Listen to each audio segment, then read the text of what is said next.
Hello बच्चों, नमस्ते, राम राम, जय हिंद। कैसे हैं आप सब लोग? आप सभी का स्वागत है साइंस की इस प्रैक्टिस क्लास में, रेलवे रतन सीरीज में। I think railway Ratan series की ये क्लास नंबर 19 या 20 चल रहा है, या 18 चल रहा होगा। नहीं, 19 या 20 चल रहा होगा, है ना। बाकी प्लेलिस्ट में देख लेना कितना नंबर क्लास है। आ जाओ भाई, सभी को नमस्ते है। सबको मैंने कल की क्लास में बताया था कि मैं कल भी 8 बजे क्लास लेने वाली हूं, है ना। तो आइए जरा स्टार्ट करते हैं अपनी आज की ये प्यारी भरी शाम की क्लास, है ना। इसमें क्या करवाने वाली हूं, आपके सर के ऊपर इतने सारे एग्जाम हैं, है ना। टेक्नीशियन का, फिर ALP CBT 2 का है ना। साथ में NTPC का पेपर भी आपका होने वाला है अगले साल, और साथ में आपका ग्रुप डी का नोटिफिकेशन भी आपको देखने को मिलेगा। फिर 2025 के कैलेंडर की चर्चा आपका RRB करने लग गया है। अब भारत देश का RRB जो है वो बुलेट ट्रेन की रफ्तार पकड़ चुका है ना। क्योंकि 2024 के पेपर करवाए नहीं है, 2025 का कैलेंडर आउट करने की सोच रहा है। तो तुम लोगों को अगर रेलवे में नौकरी लेनी है ना, तो 2024-25 को बस आखिरी साल मान लो। क्या पता 2026 में पेपर रेलवे वाले बोल दें कि भैया अब इतनी वैकेंसी थी, हमने भर दी। तो हमें क्यों इतना लंबा सोचना, है ना। करें फिर स्टार्ट क्लास आज की। आगे सभी बच्चे, रोशन आ चुके हैं, मोनिका आर्ट्स आ चुकी हैं, पंकज आ चुके हैं, अंजलि कुमारी, श्रीराम, शर्मा गर्ल, ओहो ठीक है, शर्मा जी का लड़का, वैसे शर्मा जी की लड़की आ गई है पढ़ने अपनी क्लास में। चलो भाई स्टार्ट करते हैं अपनी आज की क्लास। राम राम मैम, जयपुर से, बहुत बढ़िया जयपुर वालों। मैं जयपुर आने वाली हूँ 2-4 दिनों के अंदर, मिलूंगी आप लोगों से जयपुर में, ठीक है। जयपुर में मेरा घर है, जाऊंगी मैं, जयपुर से क्लासेस लूंगी, और जयपुर में मैं आप लोगों से एक मीटअप भी रखने वाली हूँ, ठीक है। कितने बच्चे जयपुर से हैं वो इस वीडियो के नीचे कमेंट कर देना। जहां पर मैं बुलाऊं आपको वहां पे आ जाना, ठीक है। हवेली पे नहीं बुलाने वाली, डोंट वरी, ठीक है, ठीक है। और जब मीटअप करेंगे तो उसमें मैं आपको बहुत सारी बुक्स भी फ्री ऑफ कॉस्ट वहां पर मैं डिस्ट्रीब्यूट करूंगी। तो जितने बच्चे जयपुर वाले हैं वो एकदम तैयार हो जाए। अगर आप चाहते हो कि मैम से मिलना है तो मैं आपसे जयपुर में मिलूंगी, क्योंकि इस बार मैं जयपुर ना, पिछले जब से ये नौकरी वोकरी करना शुरू किया है ना, उसके बाद से जयपुर ना 8-10 दिन से ज्यादा रह ही नहीं पाते, है ना। कौन चाहता है इन शहरों में, बड़े बड़े शहरों में जहां पर इतना ज्यादा प्रदूषण है, आके रहना। लेकिन कुछ मजबूरियां होती हैं, इसलिए रहना पड़ता है, ठीक है। तो जयपुर वालों, तुम लोग तैयार है ना, तुम लोगों से मिलने में आऊंगी। आइए अपना स्टार्ट करते हैं अपनी आज की क्लास। फर्स्ट क्वेश्चन आपके स्क्रीन पे ये रहा, the weight of iron when rusted. जब आयरन के ऊपर जंग लग जाता है तो आयरन का वेट क्या होता है? सेम रहता है, घट जाता है, बढ़ जाता है, क्या हो जाता है? बच्चों, जब भी लोहे के ऊपर जंग लगता है लोहे का वेट बढ़ जाता है, इंक्रीज हो जाता है। और स्ट्रेंथ क्या हो जाती है? कमजोर। स्ट्रेंथ क्या हो जाती है? डिक्रीज। मजबूती कम हो जाती है, वजन बढ़ जाता है। और आप बताओगे जो कलर है वो चेंज हो जाता है, बदल जाता है। कैसा? लाल भूरा रंग हो जाता है, रेडिश ब्राउन कलर हो जाता है। तो क्वेश्चन नंबर 1 का सही आंसर ऑप्शन नंबर 1। अगला क्वेश्चन कह रहा है, लोहे की सतह पर लगाए जाने वाला पेंट होता है वो लोहे को जंग से बचाता है, क्योंकि आप जानते हो कि आयरन जो होता है वो बहुत जल्दी किससे रिएक्शन कर जाता है? एयर से। एयर में क्या होता है? ऑक्सीजन और मॉइस्चर, नमी होती है, उससे अभिक्रिया करके आयरन के ऊपर क्या आप बताओगे बच्चा?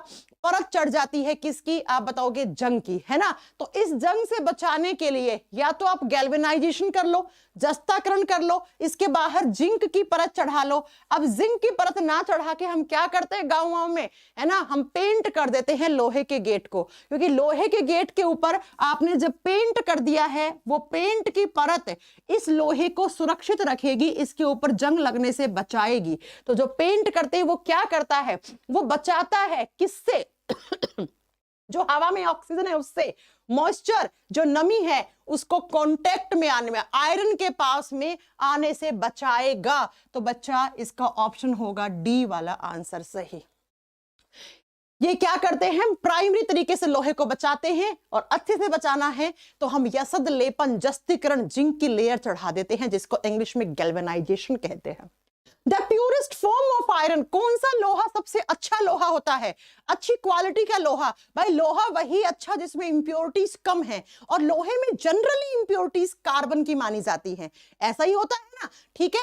तो वो लोहा जिसके अंदर इंप्योरिटीज कम है ना, तो उसी लोहे को आप अच्छा बोलोगे। और सबसे अच्छा लोहा होता है उसको हम रोट आयरन कहते हैं, उसको हम पिटवा लोहा कहते हैं। माना जाता है कि इसके अंदर परसेंटेज जो होता है वो 0.1 से 0.25% के बीच में क्या पाया जाता है, इंप्योरिटीज। किसकी इंप्योरिटीज? कार्बन की। अरे बच्चों, कोयला वही अच्छा जिसमें जितना परसेंट ज्यादा कार्बन। कार्बन जलाता है, कोयले का काम जलना है बच्चा, है ना। जैसे रिश्तेदारों का काम होता है जलना आपकी तरक्की से, वैसे कोयले का काम क्या होता है, कार्बन का काम क्या होता है, जलाना, जलना, है ना। तो कोयला वही अच्छा जिसमें जितना ज्यादा कार्बन है, लेकिन लोहा वही उतना खराब जिसमें जितना ज्यादा कार्बन की इंप्योरिटीज है। तो अच्छा लोहा हम इसको मानते हैं। जो कच्चा लोहा होता है उसको हम क्या कहते हैं, आप बताओगे बेटा? यहां पर हम उसको देखो पिग आयरन के नाम से भी जानते हैं, या रो आयरन भी कहते हैं, या इसी को हम इंग्लिश में पिग आयरन कहते हैं। और कास्ट आयरन जो होता है उसको ढलवा लोहा कहते हैं। ढलवा लोहा और कच्चा लोहा, पिग आयरन और कास्ट आयरन में 2 से 5% के बीच में कार्बन की इंप्योरिटीज हो सकती हैं। जबकि बच्चों आप बताओगे पिटवा लोहा सबसे अच्छी क्वालिटी का लोहा माना जाता है, बिकॉज इसके अंदर इंप्योरिटीज का परसेंटेज कम होता है। चलो अगली क्लास पे बात करते हैं, अगले क्वेश्चन पे बात करते हैं। आकांक्षा यादव करे राधे राधे मैम, रिप्लाई क्यों नहीं कर रही हैं? राधे राधे बेटा, कर दिया है, ठीक है, आ जाओ। Which of the following substance is found in green henna? Henna henna henna mehndi. अरे मेहंदी पहले हरे रंग की होती है, फिर वो किस कलर में बदल जाती है? लाल कलर में। तो क्या होता है मेहंदी में ऐसा? बच्चों ये क्वेश्चन ना पता है पीसीएस के एग्जाम में पूछा जाता है कि मेहंदी में वो कौन सा कंपाउंड होता है जो मेहंदी को क्या करता है। पहले मेहंदी हरे रंग की होती है, और मेहंदी जब आपके हाथों में रच जाती है तो किस कलर की हो जाती है? लाल कलर की हो जाती है। और ऐसा कहा जाता है जितनी ज्यादा लाल, जितनी ज्यादा गहरा रंग आएगा उतना ही ज्यादा उस औरत से, उस लड़की से उसका पति ज्यादा प्यार करता है। हाँ, ऐसा कुछ होता है क्या? गांव में बोलते हैं, या हमारे यहाँ भी बोला जाता है कि मेहंदी का जितना ज्यादा सुंदर रंग आएगा वो मेहंदी उस लड़की का पति उससे उतना ही ज्यादा प्यार करता है। जितना कम मेहंदी रचेगी यानी कि आपका प्यार अच्छा नहीं है बीवी और मियां के बीच में। ऐसा कुछ भी नहीं होता है, ये सिर्फ बनाई हुई कहानियां होती हैं, ठीक है बच्चों। क्यों? क्योंकि आप याद रखिएगा, ऐसी हीना जिसके अंदर लासोन नाम का पिगमेंट होता है, लासोन नाम का केमिकल होता है। ये लासोन क्या करता है? इंग्लिश में लावसोन कहते हैं, इंग्लिश में लावसोन कहते हैं। लावसोन नाम का केमिकल मेहंदी को हरे रंग से लाल रंग में परिवर्तित कर देता है, ठीक है। अब कुछ हीनास के अंदर नेचुरल तरीके से ये जब उसको हीना को बनाते हैं, मेहंदी को बनाते हैं, तो लोशन कम रखते हैं, कुछ में ज्यादा रखते हैं। अब इसमें ज्यादा होगा उसका गहरा लाल रंग आ जाएगा, जिसमें कम होगा उसका थोड़ा कम लाल रंग आ जाएगा। और हम लोगों ने बना दिया कि भाई तेरी मेहंदी का तो कम रंग आया है, तेरी मेहंदी कम रची है, इसका मतलब तुम्हारे अंदर, तुम्हारे बीच आजकल ठीक नहीं चल रहा है क्या? पति ठीक प्यार नहीं कर रहे हैं क्या तुमको? तो ऐसा सिर्फ गलतफहमियां होती हैं। साइंटिफिक रीजन ये है, मेहंदी जब हरे से लाल रंग में बदलती है तो किस केमिकल की वजह से? लावसोन नाम के केमिकल की वजह से। तो हीना का कलर इस केमिकल की वजह से क्या होता है बच्चा? चेंज हो जाता है। और ये क्वेश्चन भी वनडे कॉम्पिटिटिव एग्जाम में आता है। चलिए अगले क्वेश्चन पे चलते हैं। Next question. बच्चा मैं तुम लोगों को ना जिंदगी का भी ज्ञान दूंगी इस क्लास में, और पेपर में आने वाले क्वेश्चंस का तो आपको ज्ञान दूंगी ही दूंगी, ठीक है। चलो अगला, what happens in the oxidation reaction? जब भी ऑक्सीकरण होता है तो वहां पर क्या होता है बच्चा? ऑक्सीडेशन, जिसको हिंदी में उपचयन कहते हैं, और दूसरा होता है रिडक्शन, जिसको हिंदी में हम अपचयन कहते हैं। जब कहीं पर भी किसी भी केमिकल रिएक्शन में क्या हो रहा हो, ऑक्सीजन ऐड हो रहा हो, ऑक्सीजन जुड़ रहा हो, तो वहां पर ऑक्सीडेशन होता है। किसी भी केमिकल रिएक्शन में क्या हो रहा है आप बताओगे? हाइड्रोजन का योग हो रहा है, हाइड्रोजन का एडिशन हो रहा है, तो उसे रिडक्शन कहते हैं। एक परिभाषा तो ऑक्सीडेशन और रिडक्शन की यह होती है। दूसरी परिभाषा होती है ऑक्सीकरण, जहां होता है वहां पर हाइड्रोजन का लॉस होता है, यानी हाइड्रोजन की हानि होती है। और जहां पर रिडक्शन होता है, अपचयन होता है, वहां पर ऑक्सीजन की हानि होती है। ये दोनों में कभी कंफ्यूजन मत रखना, ठीक है बच्चा। ऐसी केमिकल रिएक्शन जिसके अंदर ऑक्सीजन ऐड हो रहा है, हाइड्रोजन का लॉस हो रहा है, उसे ऑक्सीडेशन कहते हैं। ऐसी केमिकल रिएक्शन जिसमें हाइड्रोजन जुड़ रहा है, ऑक्सीजन की हानि लॉस हो रहा है, तो बच्चा उसे रिडक्शन यानी कि उसे हम अपचयन की अभिक्रिया कहते हैं। तो ऑक्सीडेशन वही है जिसमें ऑक्सीजन जुड़ रहा है। दूसरे ऑप्शन में था हाइड्रोजन का जुड़ना, हाइड्रोजन का जुड़ना तो रिडक्शन होता है, गलत। ऑक्सीजन का अलग होना, गलत, ठीक है। इलेक्ट्रॉन ग्रहण करना, नहीं, गलत। यानी कि ऑक्सीडेशन रिएक्शन वही होती है जिसके अंदर ऑक्सीजन क्या होता है, ऐड होता है बच्चा। अगला question, human red blood cells at very high altitude. जब आप पहाड़ों पे चढ़ते हो, जब आप हाइट वाले एरिया में जाते हो, तो क्या होता है आप बताओगे बच्चा? हमारे एटमॉस्फेरिक प्रेशर, वायुमंडलीय दबाव की कमी होने की वजह से जब पहाड़ों पे जाते हो तो ऑक्सीजन की कमी हो जाती है, सांसें फूलने लग जाती हैं, है ना। कभी आप कहां गए हो? पहाड़ों पे गए हो, बहुत ही ज्यादा हाइट पे घूमने गए हो? कभी आप वैष्णो देवी की चढ़ाई की है आपने? अगर की होगी तो आपको एक टाइम के बाद, जनरली वैष्णो देवी से जब आप काल भैरव के मंदिर जाते हैं तो वो और ज्यादा खड़ी ऊंचाई पे है, तो वहां पर आपको हल्का सा सफोकेशन फील होने लगता है, आपको हल्का सा ऐसा लगता है दम घुट रहा है, ऑक्सीजन की कमी हो रही है ना। तो आपको क्या करना है, थोड़ा सा रेस्ट कर लेना है, 2 मिनट के लिए बैठ लेना है, फिर से चढ़ाई अपनी जय माता दी बोल के शुरू कर देनी है। ऐसा क्यों होता है? क्योंकि बच्चा वहां पर एटीएम, एटमॉस्फेरिक प्रेशर कम होता है, जिसकी वजह से ऑक्सीजन का लेवल डिक्रीज होना शुरू हो जाता है धीरे धीरे। ऑक्सीजन की बाइंडिंग कैपेसिटी का काम, ऑक्सीजन को जोड़ने का काम किसका होता है? हीमोग्लोबिन। हीमोग्लोबिन किसके पास होता है? आरबीसी। तो आरबीसी चाहेंगी कि भाई ऑक्सीजन बहुत ज्यादा, एक टाइम के बाद तो ऑक्सीजन की कमी हो जाएगी, है ना। जैसे जैसे ये इंसान ऊपर जाएगा, मंदिर की चढ़ाई करेगा, वैसे वैसे ऑक्सीजन की कमी होती जाएगी। तो क्यों ना मैं पहले से ही बहुत सारा ऑक्सीजन अपने पास रख लूं। तो आरबीसी को अपना नंबर बढ़ाना पड़ेगा। तो जब भी आप कभी हाई एल्टीट्यूड पे जाते हो तो एटीएम यानी कि वायुमंडलीय दबाव कम होने की वजह से आरबीसी अपना प्रोडक्शन बढ़ा देती है, मैक्सिमम 8 से 10% तक बढ़ा सकती है। जनरली एग्जाम में जब क्वेश्चन आता है तो 5% का ऑप्शन रहता है, आपको इसको टिक करके आना है। तो जब भी आप कहीं पहाड़ों पे जाते हो तो आरबीसी की संख्या बढ़ जाती है, ठीक है, आकार नहीं बढ़ता है। आरबीसी अपना नंबर इंक्रीज कर लेती है, कितना? मैक्सिमम 8 से 10%, लेकिन एग्जाम में आता है तो 5%। ठीक है बच्चों, तो अगली बार वैष्णो देवी जाओ तो मेरी ये बात को जरूर याद करना। अगर आपको हल्का सा सांस लेने में तकलीफ हो तो थोड़ा सा रेस्ट कीजिए 1-2 मिनट, और उसके बाद लंबी लंबी डीप सांस ले, एक डीप ब्रीथ करना, 10 बार अंदर सांस लेना लंबी लंबी, 10 बार बाहर छोड़ना, और वापस जय माता दी का नाम लेके चढ़ाई चढ़ देना। ठीक है। What is the deficit in the body due to anaemia? Anaemia का मतलब होता है रक्तलापता, अनीमिया का मतलब होता है खून की कमी। जब भी हमारे शरीर में खून की कमी होती है तो हम उसको किससे हम बोलते हैं? अनीमिया हो गया है। बच्चा ये अनीमिया खून की कमी से हो सकता है। खून का लाल रंग किसकी वजह से? आरबीसी, रेड ब्लड सेल्स, और आरबीसी के पास क्या होता है? हीमोग्लोबिन। तो अगर खून की कमी है तब भी अनीमिया, आरबीसी की कमी है तब भी अनीमिया, हेमोग्लोबिन की कमी है तब भी अनीमिया, और इसमें मेटल कौन सी रहती है? आयरन, यानी कि आयरन की कमी है खून में, तब भी आपको अनीमिया ही होगा। तो अनीमिया बीमारी कब होती है? जब आपके बॉडी में हीमोग्लोबिन की कमी हो जाए, या आरबीसी की कमी हो जाए, या आयरन की कमी हो जाए। तो आप डॉक्टर के पास जाओगे तो डॉक्टर आपको आयरन बढ़ाने वाली tablet, folic acid, folate DT, folate XT नाम की टैबलेट्स बहुत सारी आती हैं मार्केट में, ऑरोफर नाम की टैबलेट आती हैं। ये सारी टैबलेट्स आपको डॉक्टर रिकमेंड करता है, लेकिन इसका मतलब ये नहीं है कि किसी दिन लगे खून की कमी है तो मैम ने बताई थी ऑरोफर खा लो। नो, ऑरोफर के साइड इफेक्ट्स भी बहुत सारे हैं। आप डॉक्टर के प्रिस्क्रिप्शन के बिना कभी भी ये टैबलेट नहीं लीजिएगा, नहीं तो फिर आके बोलोगे मैडम तुमने क्या करवा दिया, है ना। चलो अगला क्वेश्चन, नेक्स्ट क्वेश्चन। अगला क्वेश्चन कह रहा है Indian National Committee for Space Research Organisation, क्या बच्चा? INCSR,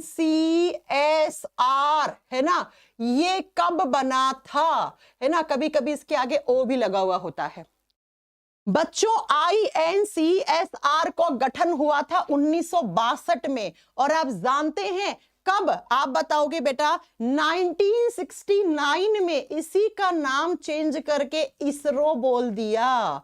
इसी का नाम चेंज कर दिया गया था 1969 में, और आप इसको क्या बोलते हो? इंडियन स्पेस रिसर्च ऑर्गेनाइजेशन, इसी को हम इसरो कहते हैं। और हमें बहुत प्राउड है हमारे इसरो के ऊपर, क्योंकि इसरो ने जो कीर्तिमान हासिल किया है 2023 और 24 और 22 के बाद, 22, 23, 24 में, उस पर हमें बहुत प्राउड है ना।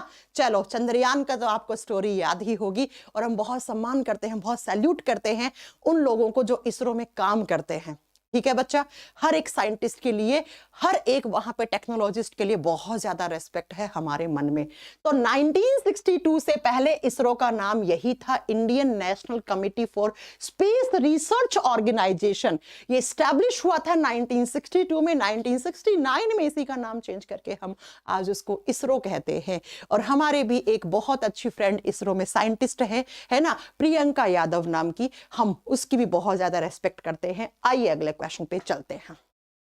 नेक्स्ट क्वेश्चन है, is there a rear view mirror for driving? हमारी गाड़ी के अंदर जो पीछे का बैकग्राउंड देखने के लिए कौन सा यहां पर मिरर यूज होता है ना? पीछे का जो मिरर होता है वो कौन सा यूज होता है गाड़ी में? पीछे की गाड़ियां क्या छोटी छोटी दिखती हैं आपको मिरर के अंदर, तो बच्चा वहां पर कौन सा कॉन्वेक्स लेंस, उत्तल लेंस का उपयोग किया जाता है।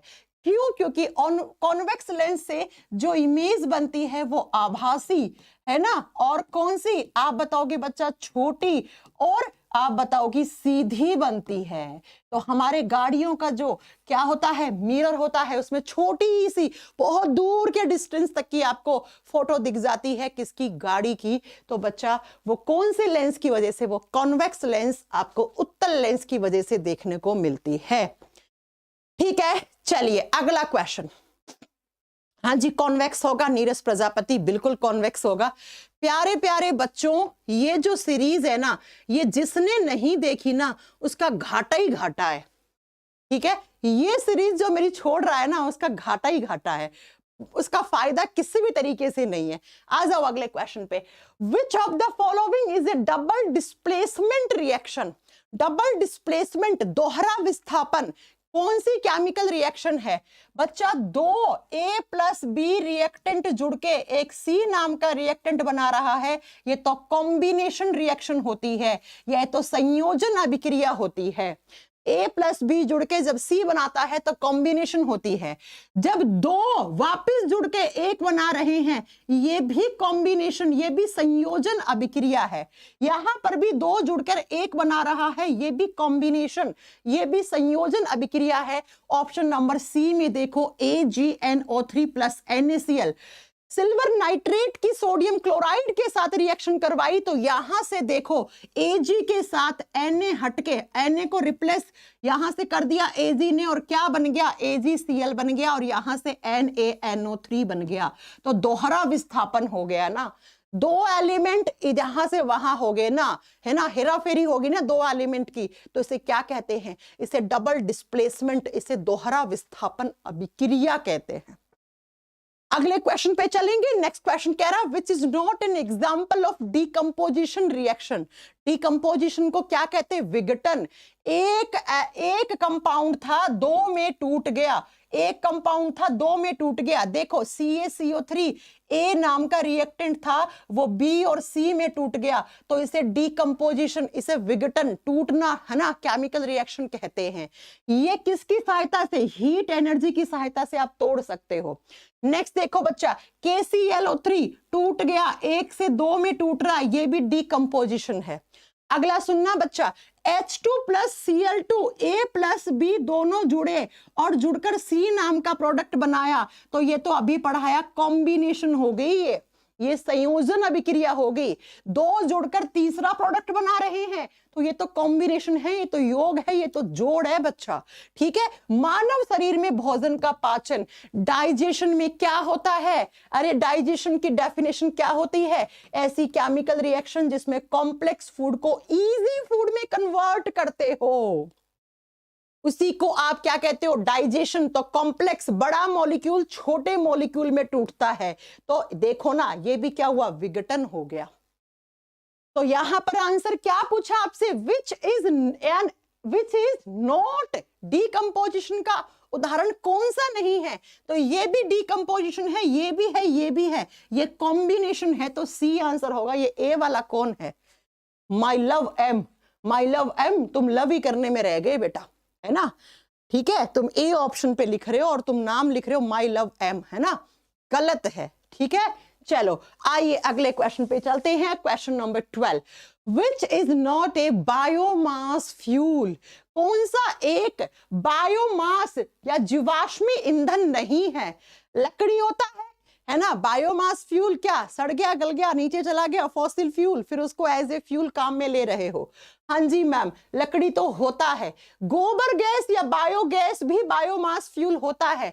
कोयला, वैसे कोयले को बायोमास फ्यूल में इंक्लूड नहीं करते हैं, लेकिन आप इस क्वेश्चन के हिसाब से देखोगे तो कोयला बायोमास फ्यूल आपको कंसीडर करना पड़ेगा, क्योंकि बच्चा सी वाले ऑप्शन में है न्यूक्लियर रिएक्शंस, नाभिकीय अभिक्रियाएं। न्यूक्लियर रिएक्शंस क्या होती हैं? ऐसी रिएक्शंस जो क्या बच्चा, जहां पर क्या किसी भी केमिकल रिएक्शन का न्यूक्लियस हिस्सा लेता है। सुनिए जरा, केमिकल रिएक्शन में इलेक्ट्रॉन हिस्सा लेते हैं हमेशा।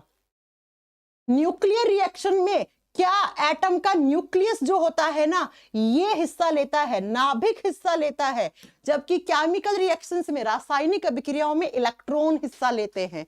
दोनों में ये फर्क होता है। तो यहां पर इस क्वेश्चन के हिसाब से सी वाला ऑप्शन सही हो जाएगा। 13वां क्वेश्चन क्या कह रहा है? 13वां क्वेश्चन आपसे पूछ रहा है कि जो लॉइन होता है, शेर होता है, वो किस कैटेगरी में शामिल है?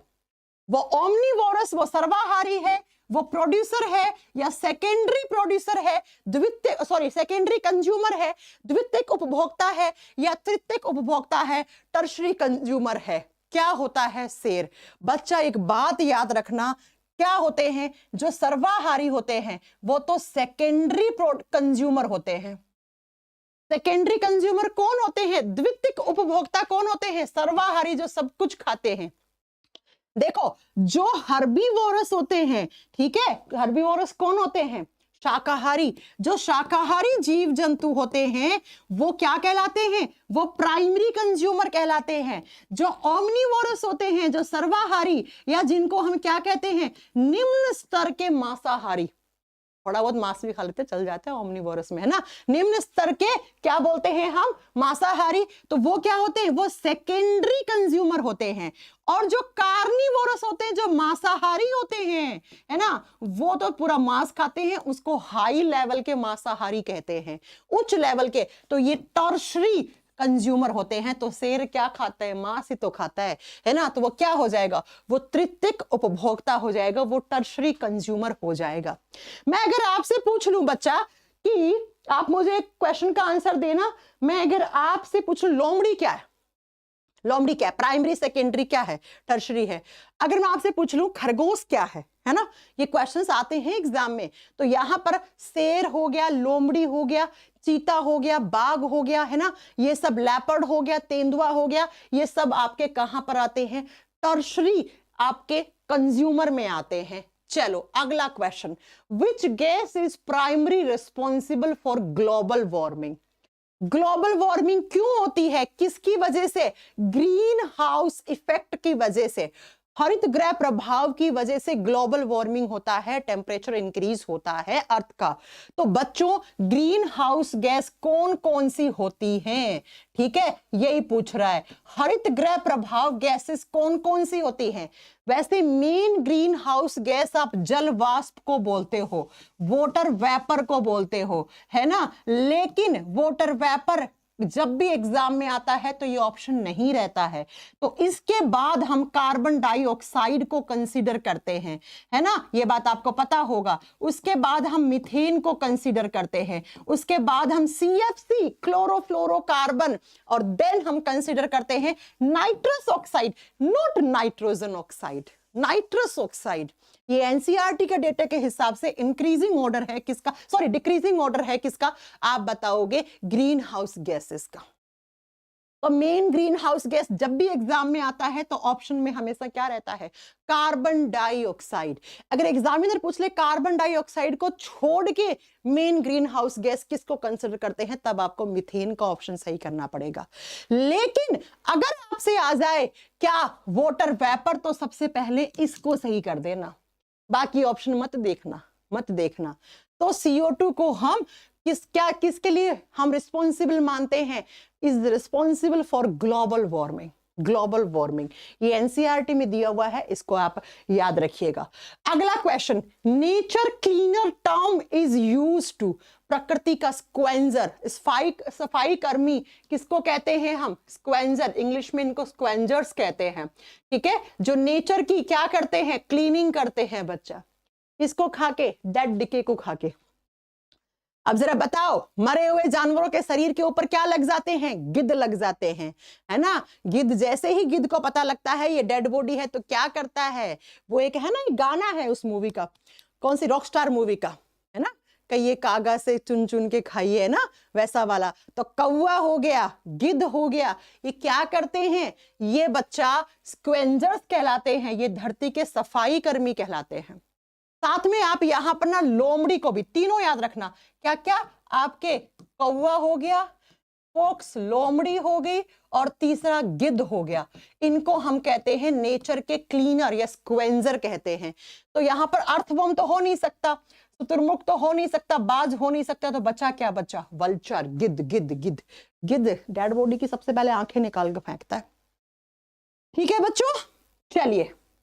मैम एक्सपेक्टेड क्लासेस क्यों नहीं हो रही है, एक्सपेक्टेड क्लासेस ही है। अब मैं बड़ा सा क्रिएटिव यहाँ लिखवा दूं एक्सपेक्टेड क्लासेस, है ना, तो ही तुम लोग खुश होगे ना। तुम लोग बहुत मासूम हो यार, सच्ची बता रही हूँ। आजकल ऑनलाइन एजुकेशन में ना टीचर्स लोगों ना बहुत ज्यादा तुम लोगों की मासूमियत का फायदा उठाते हैं, है ना। लेकिन तुम लोग अब हो फायदा उठाने के लायक, क्या करे कोई क्या करे। तुम लोगों को ढंग का कंटेंट पढ़ना नहीं होता है, वो घिसी पिटी सेल की स्टडी को क्या कहते हैं, है ना।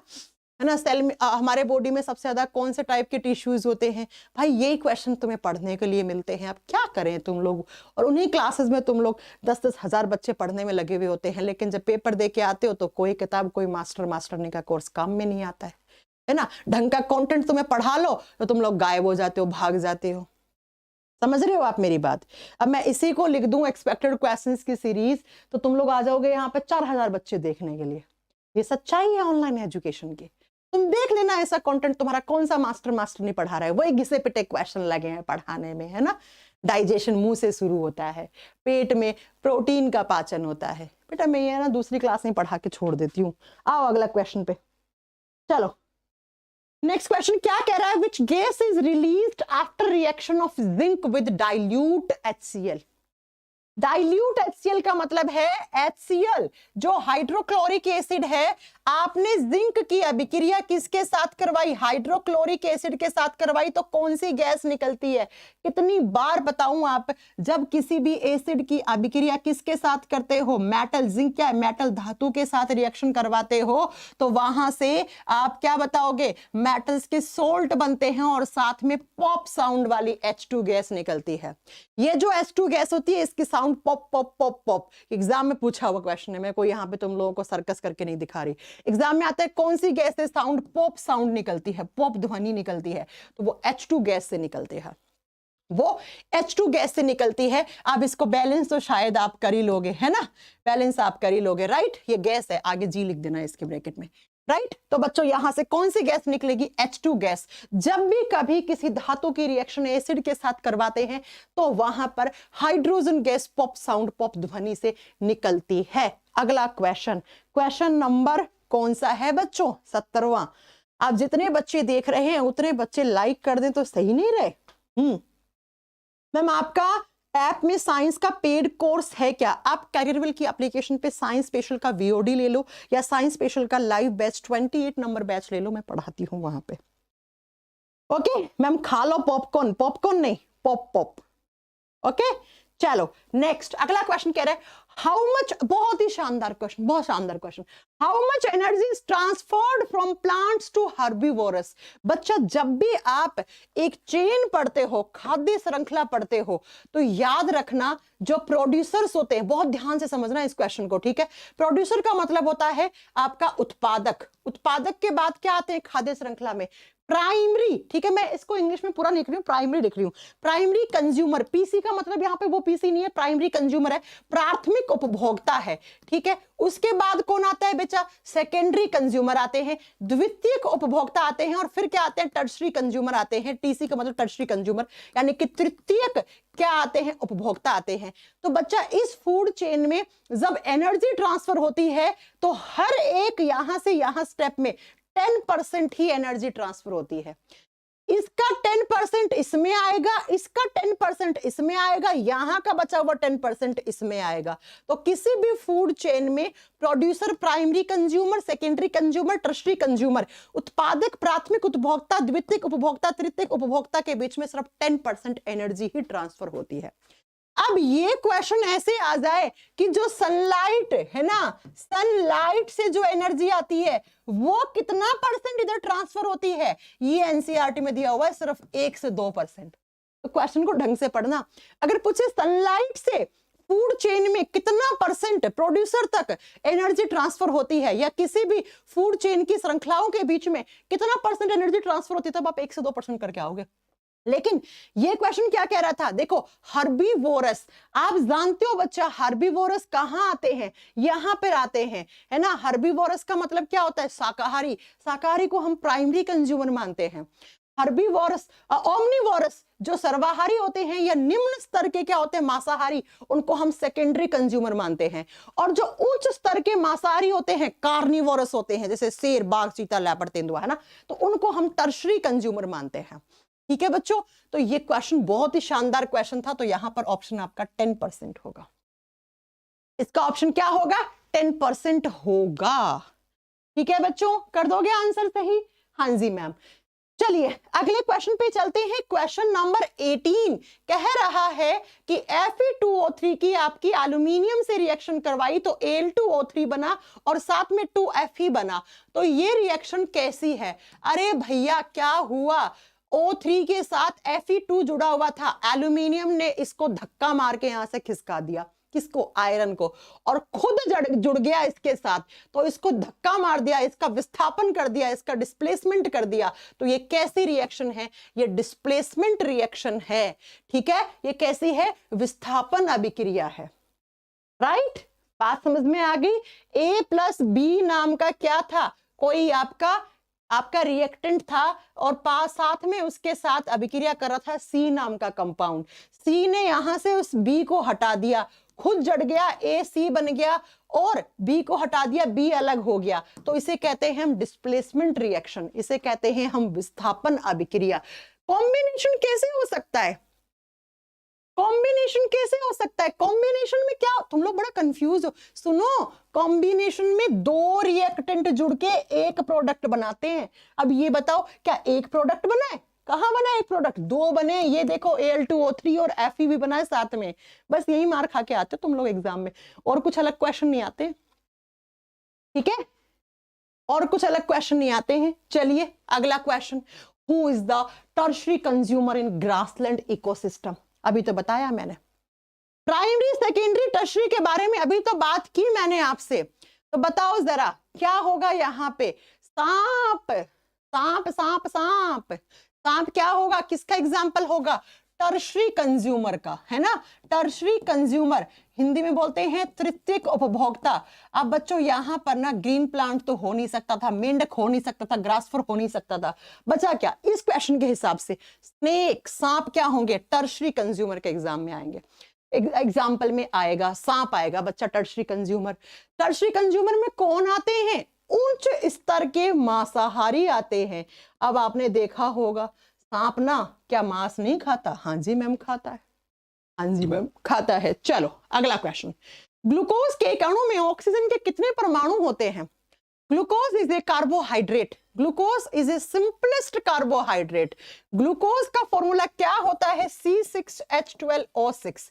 ग्लूकोज को कहते हैं ब्लड शुगर, रक्त वाली शर्करा। यही रक्त शर्करा जब ज्यादा हो जाती है तो हाइपरग्लाइसेमिया और आगे चलकर डायबिटीज के रूप में कन्वर्ट हो जाता है। इसी को कहते हैं हम जूसेस शुगर, ये जूसेस में प्रेजेंट होती है। ठीक है, तो ग्लूकोज के एक फॉर्मूले में ऑक्सीजन कितने हैं आप बताओगे बच्चा, आप बताओगे कितने हैं? 6। ऐसे ही आ जाता कि फ्रक्टोज के एक मॉलिक्यूल में कितने ऑक्सीजन होते हैं? सेम आंसर होता बच्चा, ग्लूकोज, फ्रक्टोज, गैलेक्टोज, इन तीनों का फॉर्मूला सेम होता है। ग्लूकोज, फ्रक्टोज, गैलेक्टोज, तीनों का फॉर्मूला सेम होता है। अब अगर यही क्वेश्चन आ जाता माल्टोज, यही क्वेश्चन आ जाता सुक्रोज, यही क्वेश्चन आ जाता लैक्टोज, इनमें कितने कितने ऑक्सीजन के मॉलिक्यूल होते हैं? तो आपका आंसर होता, इनका फॉर्मूला होता है C12H22O11। तो कितने ऑक्सीजन है? 11 होता। कितने ऑक्सीजन करके आते? 11। तो सुनिए जरा ध्यान लगा के, ग्लूकोज, फ्रक्टोज, गैलेक्टोज तीनों का फॉर्मूला एक जैसा होता है। सुनिए जरा, माल्टोज, सुक्रोज, लैक्टोज का फॉर्मूला एक जैसा होता है। ठीक है, चलो अगले क्वेश्चन पे चलते हैं। नेक्स्ट क्वेश्चन, अगला क्वेश्चन कह रहा है the elements of group number 11 of the modern periodic table are called. MPT आधुनिक आवर्त सारणी के अंदर जो 11वां ग्रुप होता है, 11th ग्रुप होता है, उसके एलिमेंट्स को क्या कहा जाता है? 11वां ग्रुप डी ब्लॉक में आता है। ठीक है बच्चा, हैलोजन ग्रुप, ग्रुप नंबर 17 को कहते हैं। 70वें समूह को एल्कली मेटल्स ग्रुप नंबर 1 को कहते हैं। कोइन मेटल, सिक्का धातुएं, ऐसी धातुएं जिनसे सिक्का बना सकते हो आप, वो ग्रुप नंबर 11 में आती हैं। और कौन से ब्लॉक? डी ब्लॉक में। डी ब्लॉक के ग्रुप नंबर 11 में सिक्का धातुएं आती हैं। कौन सी आप बताओगे? कोइन मेटल्स आती हैं। अब सिक्के किस किस के बनते हैं वो आप लोग बताओगे। बच्चा आप मुझे बताओ, हिस्टोरिक मेटल किसको कहा जाता है? हिस्टोरिक मेटल, ऐतिहासिक धातुएं किसको कहा जाता है? जिसका योगदान इतिहास में था, है ना। ऐतिहासिक धातु हम किस किस को मानते हैं? जिसके सिक्के बने थे इतिहास में। अब सिक्के किस किस के बने थे? कॉपर के बने हुए होंगे, है ना। कॉपर तो मैंने बता दिया। अगला आप बताओ, चांदी के सिक्के मिले होंगे? हाँ जी मैम। सोने के सिक्के मिले होंगे? हाँ जी मैम। तो ये क्या होते हैं? इनको हिस्टोरिक मेटल्स भी कहते हैं, जिनके सिक्के बनते हैं। Next question number 22, class 1 elements यानी कि ग्रुप 1 पूछ रहा है। ग्रुप 1 के एलिमेंट्स को क्या कहते हैं? ग्रुप नंबर 1 और 2 एस ब्लॉक में आता है। ग्रुप नंबर 1 को कैसे याद किया? हेलिना की रब से फरियाद, है ना। और इस ग्रुप के एलिमेंट्स की वैलेंसी +1 होती है, संयोजकता +1 होती है। और ये क्या होते हैं? ये मोस्ट इलेक्ट्रोपॉजिटिव एलिमेंट्स की कैटेगरी में आते हैं। तो संक्रमण धातुएं किसको कहते हैं? ब्लॉक नंबर डी के एलिमेंट्स को ट्रांजिशन एलिमेंट्स कहते हैं। क्षारीय धातु एल्कली मेटल्स ग्रुप नंबर 1 के मेटल्स को कहते हैं। क्षारीय मृदा धातु alkali earth metals group number 2 के एलिमेंट्स को कहते हैं। लैंथेनाइड्स कहां पे आते हैं? लैंथेनाइड्स एफ ब्लॉक में आते हैं। लैंथेनाइड्स कितने होते हैं? 14। ठीक है, और एक्टिनाइड्स भी 14। तो टोटल एफ ब्लॉक में 28 एलिमेंट्स होते हैं। यही शायद आपने पढ़ा होगा। ठीक है, चलिए भाई अगले क्वेश्चन पे चलते हैं। अगला क्वेश्चन क्या कह रहा है? हाँ मैम, आपकी क्लास से बहुत ज्यादा क्वेश्चंस हमसे फंस जाते हैं। कहाँ फंस जाते हैं? गले में फंस जाते हैं क्या? हैं? खुश तो होती हूं। कहाँ गया आपका कमेंट यार? कहाँ गया? मैम आपकी क्लास से बहुत सारे क्वेश्चंस फंस जाते हैं। अच्छा, एग्जाम में फंस जाते हैं, मुझे लगा गले में फंस जाते हैं। एग्जाम में फंस जाते हैं। फंसेंगे नहीं क्या? इतना पढ़ाया जाता है क्या? पढ़ाने के तौर से थोड़ी पढ़ा रही मैं, है ना। मैं तो ऐसा पढ़ा देती हूँ तुम लोगों की, तुम्हारे दिमाग में छाप देती हूँ सीधा। अब भी ना फंसेंगे तो कैसे फंसेंगे हैं एग्जाम में? ठीक है बच्चा।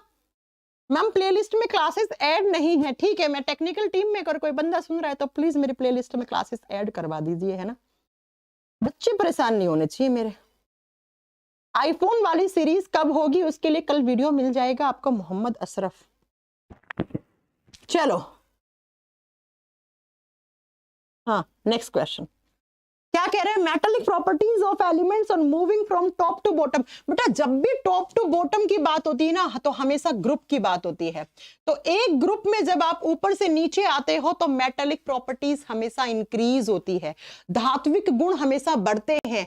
और ये लेफ्ट हैंड साइड की बात है, इसीलिए पीरियोडिक टेबल में लेफ्ट हैंड साइड में मेटल्स होती हैं, जबकि राइट हैंड साइड में जब आप पीरियोडिक टेबल में कहा आप लेफ्ट से राइट जाते हो तो मेटालिक प्रॉपर्टी डिक्रीज होती है। आप आवर्त में जाते हो बाएं से दाएं तो धात्विक गुण घटता है, इसलिए पीरियोडिक टेबल में राइट हैंड साइड में नॉन मेटल्स होती हैं, नॉन मेटल्स होती हैं बच्चा। ठीक है, चले अगले क्वेश्चन पर। मैम आपसे पढ़ने के बाद 80+ क्वेश्चंस हो जाते हैं, कहां खा गए तो मैम समीर मेरे 20% क्वेश्चन। बेटा तुम तो बिल्कुल मुझे उन्हीं टीचर्स में इंक्लूड करने लग गए ना, ऐसे मत करो यार, है ना। नहीं नहीं नहीं नहीं नहीं नहीं, नहीं। ऐसे नहीं चलेगा। मैम आप तो बायोकेमिस्ट्री फिजिक्स हलवा बन गई है। कौन सा हलवा बनी, सूजी का, आटे का, गाजर का? अब तो सर्दी का मौसम आ रहा है, गाजर का हलवा बनाना प्लीज, है ना। तो 80+ क्वेश्चन सही कर पा रहे हो तुम मुझसे पढ़ के, कहाँ कमी कर रहे हो? मुझे तो लगता है तुम लोग 95% प्लस क्वेश्चन सही कर पा रहे हो। मैम आप मेरे सबसे अच्छा गुरु हैं, काश मैं आपसे पहले मिल जाती, कोई बात नहीं, है ना, देर आए दुरुस्त आए। मैम आप गंगानगर कब आओगे? कहां से आप आएंगे बेटा? काजल मैम जैसे पढ़ाने से MCQ सॉल्व होता है, बहुत बढ़िया, ओके। चलो मैम सिर्फ केमिस्ट्री के क्वेश्चन होंगे, तुम लोग सुधर जाओ, बायो पढ़ाती हूँ तो केमिस्ट्री नहीं पढ़ा रहे, केमिस्ट्री पढ़ाती हूँ तो बायो नहीं पढ़ा, तुम लोग ना बहुत चंट हो, है ना। चलो अगला क्वेश्चन, नेक्स्ट क्वेश्चन क्या कह रहा है, Who gave the symbols of elements first? जो एलिमेंट्स थे ना उनके जो सिंबल्स थे वो सबसे पहले डाल्टन जी ने दिए थे। लेकिन मतलब डाल्टन ने कैसे दिए थे? ऐसे डायग्राम से बना के सिंबल, ऐसे ऐसे सिंबल दे रहा था डाल्टन, है ना, सॉरी दे रहे थे, बहुत रेस्पेक्ट है डाल्टन जी की, है ना। लेकिन बाद में ये हट गए ये सिंबल, इनकी जगह हम लैटिन भाषा के सिंबल पढ़ते हैं। और ये लैटिन भाषा के सिंबल जो आज की दुनिया में हम काम लेते हैं, जैसे पोटेशियम का के होता है क्योंकि पोटेशियम को लैटिन भाषा में कैलियम कहते हैं, जैसे सोडियम का Na होता है क्योंकि लैटिन भाषा में इसको नेट्रियम कहा जाता है, जैसे टंगस्टन का W होता है क्योंकि इसको लैटिन भाषा में वोल्फ्रम कहा जाता है, जैसे चांदी का Ag होता है क्योंकि लैटिन भाषा में अर्जेंटीनम कहा जाता है। पता है आपको ये सिंबल कौन किसने दिए थे? बर्जीलियस जी ने।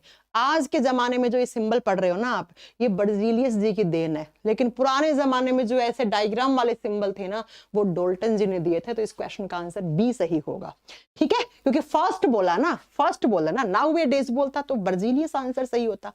अगला क्वेश्चन कह रहे हैं what is the ratio of masses of nitrogen and hydrogen in ammonia. अरे अमोनिया में क्या होता है, एक नाइट्रोजन 3 हाइड्रोजन से जुड़ते हैं। नाइट्रोजन का कितना होगा 14, हाइड्रोजन 1 into 3 तो कितना हो जाएगा 14 into 3। अब तुम लोग 3 into 14 मत कर देना जल्दबाजी में, ठीक है। फिर कहते हैं न्यूमेरिकल आ गया, ये न्यूमेरिकल है क्या है? फिर कहते हैं न्यूमेरिकल आ गया एग्जाम में, न्यूमेरिकल थोड़ी है, ये कॉन्सेप्चुअल क्वेश्चन है ये, ठीक है बच्चों। तो इस क्वेश्चन का आंसर क्या होगा? इस क्वेश्चन का आंसर ऑप्शन नंबर बी होगा बच्चों। तो ये आपके आज की क्लास के 25 क्वेश्चंस थे, बड़े जल्दी हो गए आज, है ना।